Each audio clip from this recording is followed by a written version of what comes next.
Hey folks, Wally DM here, and today we're going to take a look at a trap that you could put in some type of ruins, in a dungeon room, or in a museum.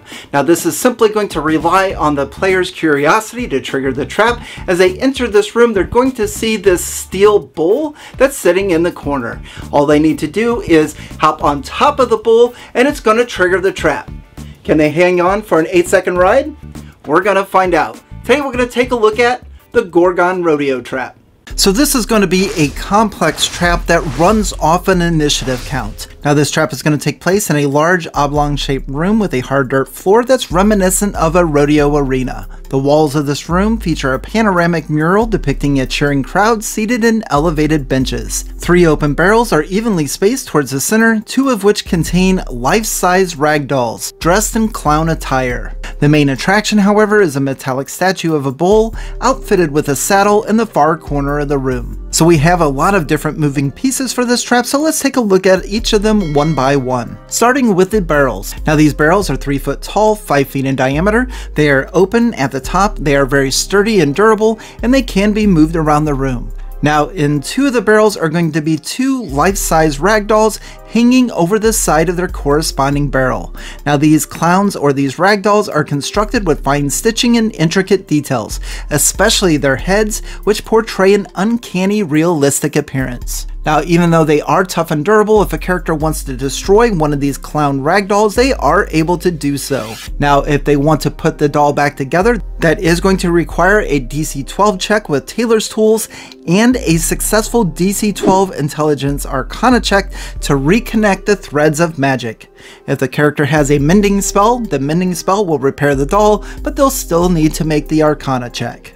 So speaking of which, if a character were to come into the room and cast Detect Magic, they're going to reveal that the entire mural of the stands or the audience is an illusion magic, while the 2 life-size dolls are transmutation magic, as well as the Gorgon. It also radiates with transmutation. Speaking of the Gorgon, if the characters were to come over and take a look at it, they're going to see that it is a metallic statue of a bull or a Gorgon, and it is firmly in place. It does have a saddle that a character could potentially climb up into. Now that is basically it for the entire trap. As long as none of the characters hop on top of the saddle, then the trap isn't going to trigger. However, the Gorgon Rodeo Trap is one that's going to rely on a character, or better yet, a player's curiosity to be able to trigger the trap, although I'll give a few other options to lure the players or the characters into the trap if you'd like to utilize those. But for now, let's say our character's curiosity got the better of them, and our fighter over here is going to climb into the saddle. The first thing that's going to happen is the saddle is going to adjust so that the character's feet can fit into the stirrups,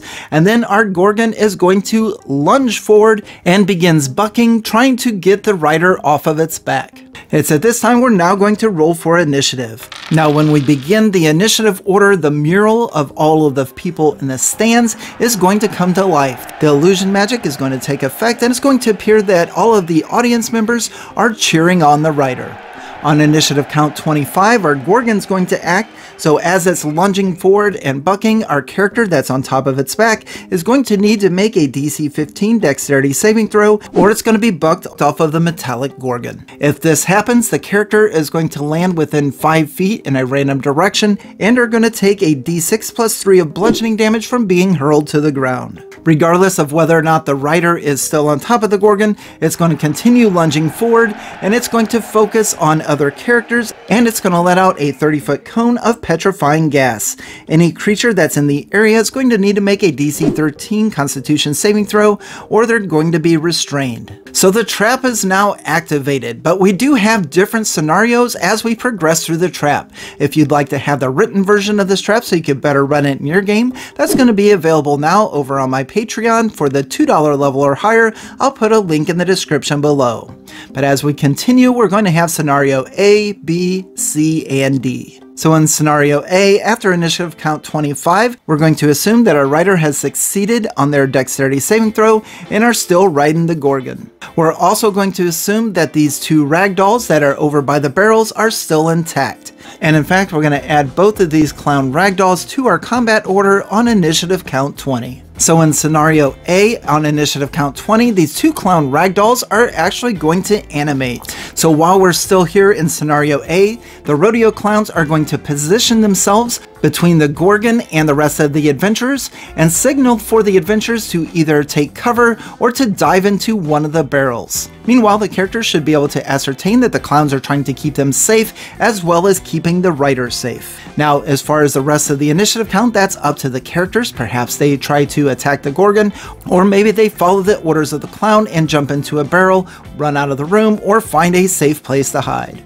Regardless, when we get back to the top of the initiative count on 25, our writer is going to need to make another DC 15 dexterity saving throw, and on a success, they're going to successfully have rode the Gorgon. And with that, the Gorgon is going to calm down. Both of our clowns are going to come over here. They're going to help the writer off of the Gorgon, and they're going to escort the Gorgon back into its corner, and it's going to become a statue once again. Scenario A is the best case scenario for the adventures, and in fact, you may even have one of these clowns award this character a medal based on their performance.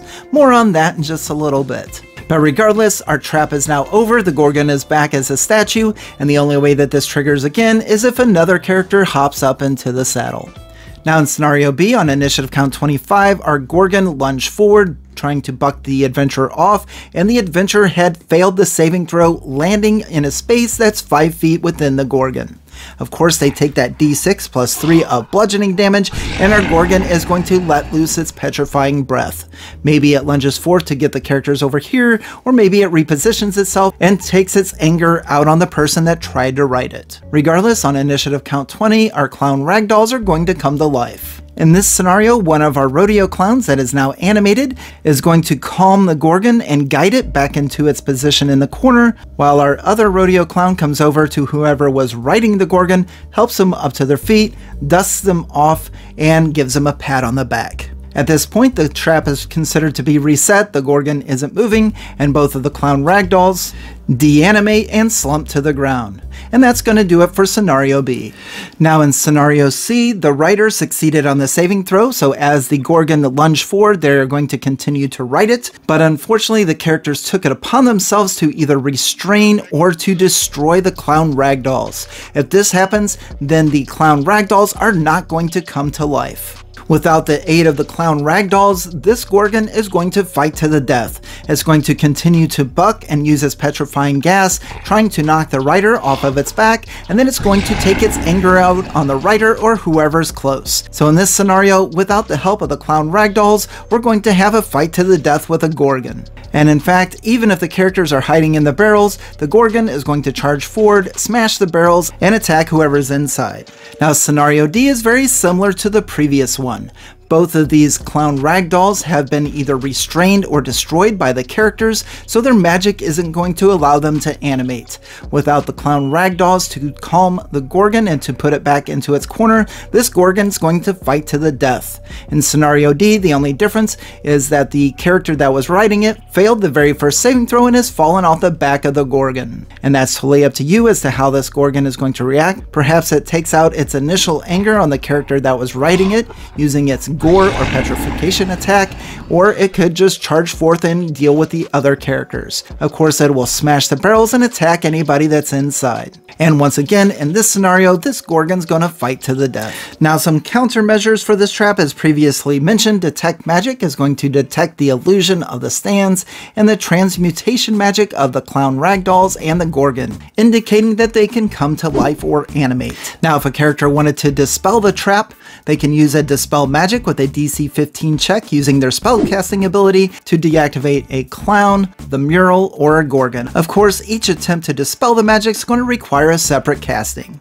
And just a reminder, as far as the petrification breath of a Gorgon, that the initial failed saving throw of DC 13 Constitution is going to result in the character being restrained, and then during that character's next turn they get to repeat that saving throw, and if they fail that, then they're going to be turned to stone. While While this can be a fun trap that can be triggered quite a few different times for the characters to see if they can hold on for that 8-second ride, which takes place over 2 rounds of initiative, perhaps the characters don't want to mess with this trap, which is perfectly understandable, and they just leave it alone and don't give in to curiosity.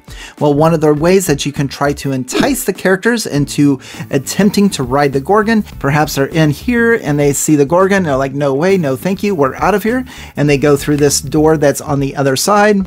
Then the next room that they enter is a Hall of Fame. The entire wall has a bunch of different paintings of previous Gorgon riders, and they're being awarded a medal by one of the clowns. There might be a couple of blank painting frames that won't fill in until one of the characters successfully ride the bull, and there could be a few statues in here from previous adventures who didn't succeed against the Gorgon's petrifying breath. If you would like some help in determining whether a character that successfully rode a Gorgon gets a bronze, silver, or gold medal, this is what I've come up with. I would have the character make a dexterity animal handling check and a dexterity performance check and add the results together. This would be able to determine the level of control they had while riding the beast and showmanship during the ride. If the score is 20 or less, then the clown's going to award them with a bronze medal. A score of 22 to 30 is the silver, and on a result of 30 or higher, that character is going to receive a gold medal. Their image is going to appear in one of the blank painting canvases, and they're going to be inducted into the Hall of Fame. So that's all I have for you today. What did you think of the trap? Is this something that you would use in your game? And if so, what would you do differently? In particular, would you try to lure the players into the trap or just let their curiosity take over? Thank you very much for watching, and on to the next.